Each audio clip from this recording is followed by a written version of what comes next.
Oke, langsung aja kita bahas ke soal yang pertama. Sasa melakukan percobaan dengan menggantungkan beban bermassa 200 gram. Nah, ini berarti M ya. Nah, ini diubah ke kilogram dulu, jadinya berarti 0,2 kilogram. Kemudian apabila pegas tersebut memiliki tetapan gayanya 400 Newton per meter, ini berarti K. Usaha yang diperlukan pegas untuk mengubah simpangan beban dari posisi 3 cm menjadi 8 cm adalah, berarti yang ditanyakan berapa usaha atau W. Nah, di sini kita langsung aja ya menggunakan hubungan antar usaha dengan perubahan energi potensial pada pegas. Nah, di mana untuk perubahan energi potensialnya itu dia dirumuskan dengan EP2 dikurang dengan EP1. Nah, EP itu persamaannya adalah setengah KY kuadrat. Setengah KY kuadrat. Ya. Nah, berarti nanti jadinya dia yang ini ya, ini kan langsung nih.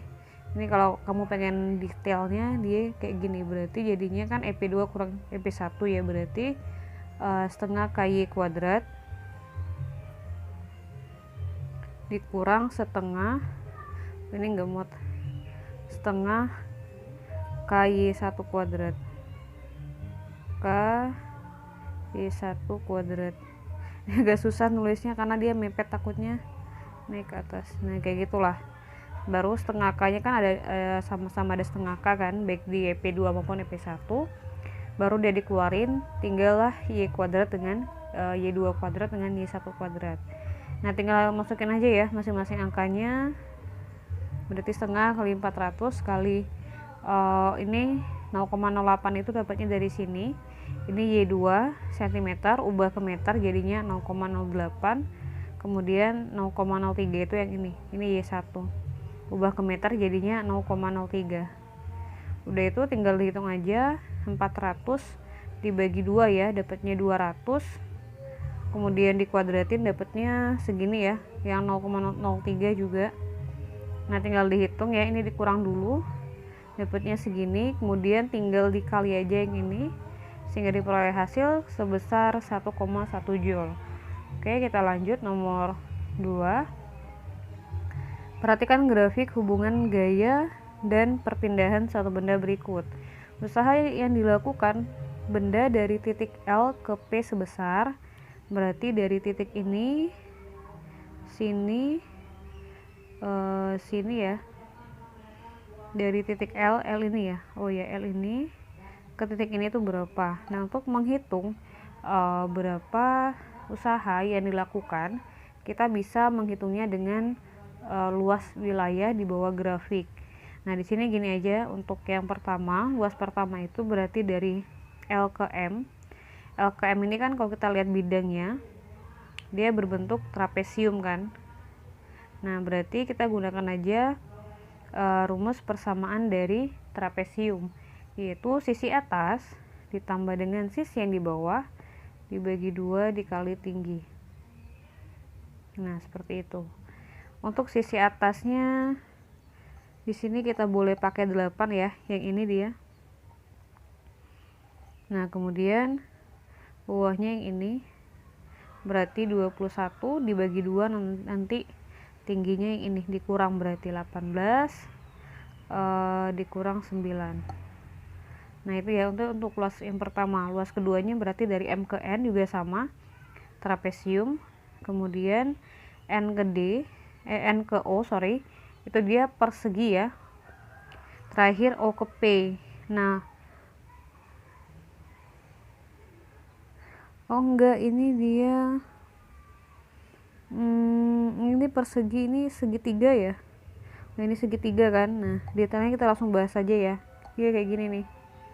Luas satunya ini kan trapesium, atasnya 12, tadi udah saya jelasin, bawahnya 21, tingginya 9, 18 kurang 9 dapatnya dari sana yang ini dibagi 2. Berarti luas yang kedua 21 ya, yang ini ditambah 8 sisi yang ini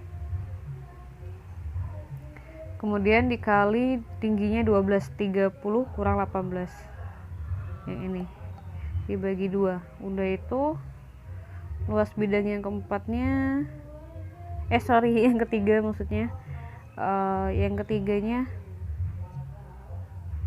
kita pakai trapesium juga ya. Oh iya, trapesium aja deh, karena supaya lebih singkat ya, karena kalau seandainya pakai segitiga 2 buah berarti ada 5 luasnya. Berarti kita langsung aja. Yang pertama itu sisi atasnya 9 ya, kemudian bawahnya 12, lalu dikali dengan tingginya 8 dibagi 2 ya. Kemudian yang terakhir yang ini, nah di sini kan segitiga ya, segitiga siku-siku ya, iya kan, yang ini kelihatan nggak? Nah, setengah alas kali tinggi atau alas kali tinggi bagi 2. Nah di sini berarti dia alasnya yang ini 45 kurang 42 dapatnya 3. Kemudian untuk yang tingginya kan yang ini nih, berarti negatif 9 dari sana dibagi 2. Nah dihitung aja, dapatnya itu adalah 393 joule. Oke, kita lanjut soal nomor 3. Seekor kanguru bermassa 45 kg, berarti ini M ya, ini M, kemudian berlari sambil melompat dengan sudut elevasi 45 derajat. Nah sudut elevasi itu kamu boleh buat gambarnya theta, boleh alfa ya, alfa tuh kayak gini, nah boleh beta juga, bebas sih. Udah itu apalagi nih, kanguru melompat dengan kecepatan awalnya 6, berarti ini V ya, V kayak gini, dan percepatan gravitasinya 10. Nah ini G biasa. Kemudian energi potensial yang dihasilkan kanguru saat mencapai ketinggian maksimum adalah, nah di sini untuk penghitung ya berapa energi potensialnya, kita menggunakan persamaan MGH. Nah tapi di sini H-nya itu adalah H maksimum, karena ketinggiannya adalah ketinggian maksimum. Nah karena nggak ada H-nya, berarti kita hitung dulu. Di sini menggunakan persamaan dari V0 kuadrat sin kuadrat ya, ini theta, persamaan awalnya ya, theta per 2G. Nah kemudian kamu tinggal masukin aja. Untuk detailnya saya tulis di sini aja ya, V0 kuadrat 6 ya, berarti 6 kuadrat. Jadi alangkah lebih baiknya kamu ini buatnya sin theta ya. Nah buat theta aja, jadi V0 kuadrat sin kuadrat theta per 2G. Ini kayak gini ya, tetanya kayak tadi. Nah kayak gini dia. Udah itu berarti 6 kuadrat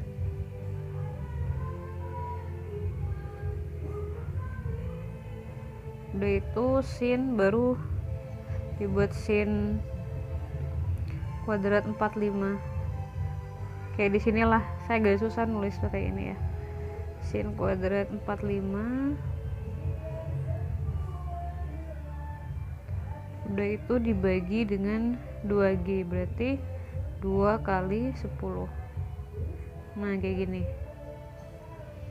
Udah itu baru di 6 ya, bukan 16 ya, jadinya berarti 6 kuadrat 36. Kemudian sin kuadrat 45, sin 45 itu berarti dia setengah akar 2.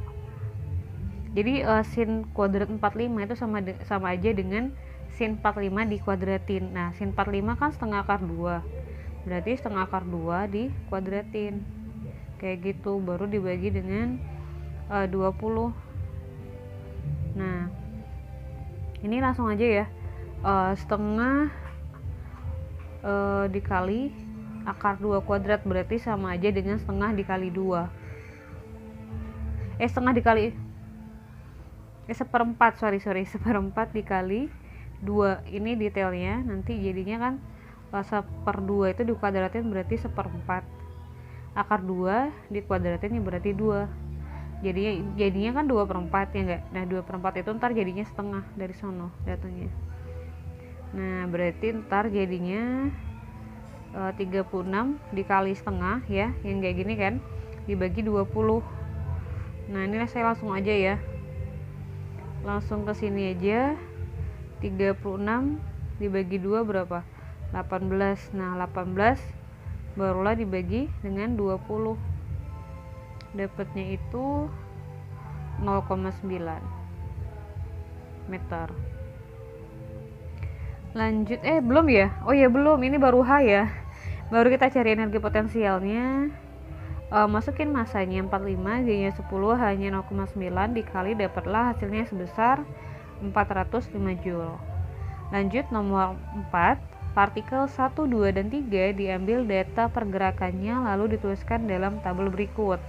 Nah ini tabelnya ya, ini ada nama partikel, kemudian massa, kecepatan awal, waktu, dan percepatan. Yang ditanyakan adalah hubungan energi kinetik dari yang paling besar. Nah untuk menghitung ya atau mengetahui bagaimana hubungan dari energi kinetik yang paling besar ke yang paling kecil, berarti kita harus hitung dulu masing-masing nilai dari energi kinetiknya. Langsung aja di sini kita hitung dulu untuk energi kinetik benda pertama. Energi kinetik yang pertama itu kita hitung dengan menggunakan persamaan setengah M1 V1 kuadrat. Nah V nya itu adalah VT ya, atau V akhir. Nah karena V akhirnya nggak ada, berarti kita hitung dulu. Di sini kita gunakan persamaan dari GLB ini, gerak lurus beraturan. VT sama dengan V0 tambah AT. Karena ini benda yang pertama, berarti masukin dulu V0 yang pertamanya 7, kemudian A nya 2 ya, kemudian T nya 4, lalu tinggal dihitung, dapatnya adalah 15. Kemudian tinggal masukin aja ke rumus yang energi kinetik ya, nih VT nya 15.